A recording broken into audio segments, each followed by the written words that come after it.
بسم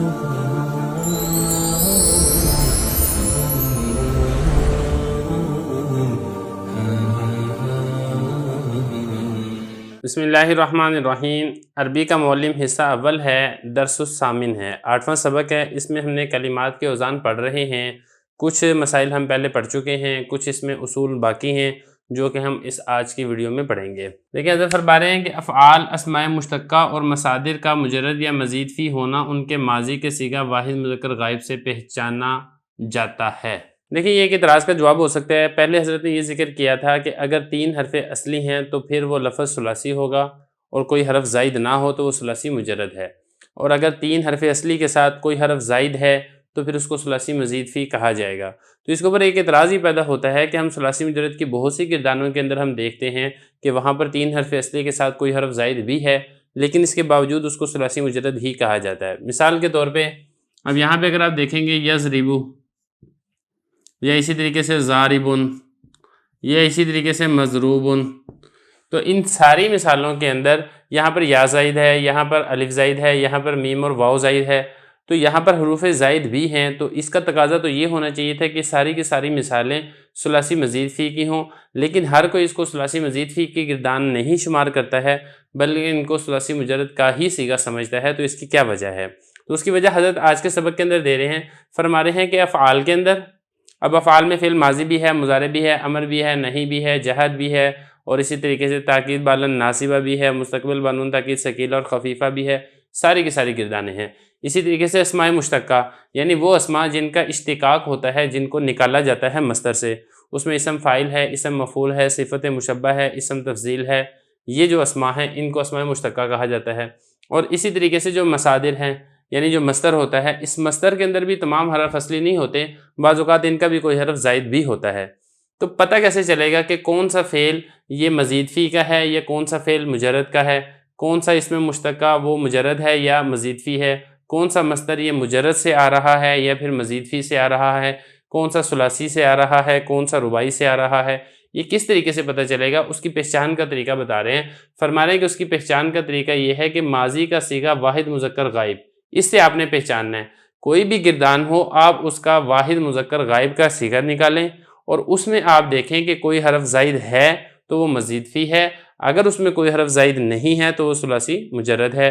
یا اسی طریقے سے اگر رباعی کی گردان ہے تو اگر 4 حرف اصلی ہیں اور کوئی حرف زائد نہیں ہے تو وہ رباعی مجرد ہے، اگر کوئی حرف زائد ہے تو پھر وہ رباعی مزید فی ہے۔ تو یہ فرما رہے ہیں کہ یعنی اگر وہ صیغہ حروف زوائد سے خالی ہو، واحد مذکر غائب فعل ماضی معلوم میں کوئی حرف زائد نہیں ہے، تو اس کو کہا جائے گا کہ یہ مجرد ہے۔ اب اس سے پھر آپ جو بھی صیغہ بنائیں گے، اس سے آپ جو بھی فعل بنائیں، چاہے آپ اس سے فعل مضارع بنائیں، امر بنائیں، نہیں بنائیں، اور آپ اس سے جو بھی اسم مشتق بنائیں یا اس کا مصدر جو بھی ہو، چاہے اس میں کوئی حرف اصلی کے ساتھ زائد ہو یا اس میں کوئی حرف اصلی وہ بھی حذف ہو چکا ہو، ان تمام کے اندر اس کو مجرد ہی سمجھا جائے گا۔ جیسے کہ آگے حضرت مثال دے رہے ہیں ناصرہ۔ اب یہ دیکھیں نا، ناصرہ فعل مذکر غائب، واحد مذکر غائب فعل ماضی معلوم ہے۔ اب اس میں 3 حرف اصلی ہیں، کوئی حرف زائد نہیں ہے۔ اب اس کی جو پوری گردان ہے، چاہے اس کے بعد اب آگے حرف زائد ہی کیوں نہ، کیونکہ اگلے صیغے میں اگر آپ دیکھیں گے الف زائد ہے، نصرہ نصرہ نصرو، اس سے اگلے صیغے میں واو زائد ہے۔ مضارع کے اندر ینصرو ینصرانی ینصرون، یہاں پر بھی حرف زائد ہیں۔ اسم فاعل یہاں پر بھی حرف زائد ہے، اسم مفعول اس میں بھی حرف زائد ہیں، لیکن چونکہ واحد مذکر غائب فعل ماضی معلوم میں 3 حرف اصلی ہیں، کوئی حرف زائد نہیں ہے، تو ہم یہ کہیں گے کہ یہ پوری کی پوری گردان یہ ثلاثی مجرد کی گردان ہے۔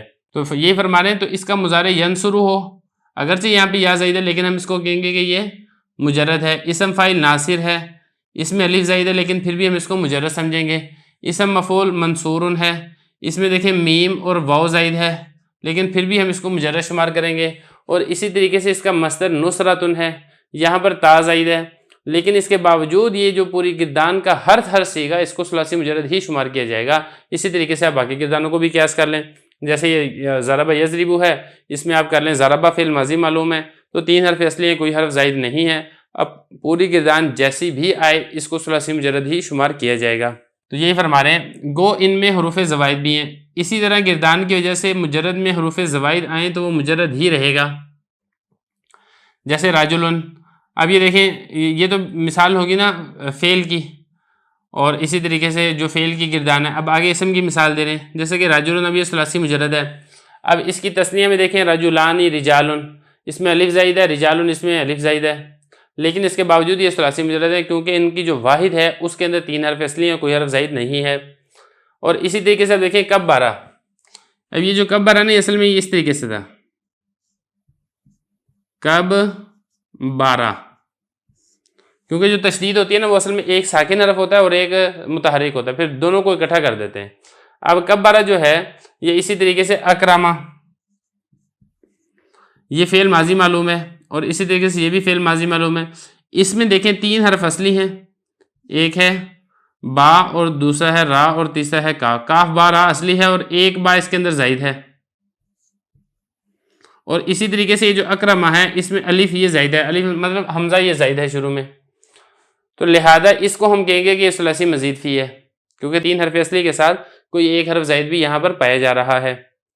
تو یہ فرما رہے ہیں کہ کبرا اس نے تکبیر کی، اکرمہ ثلاثی مزید، دونوں ثلاثی مزید فی ہیں، پہلے میں ایک با اور دوسری میں الف زائد ہے۔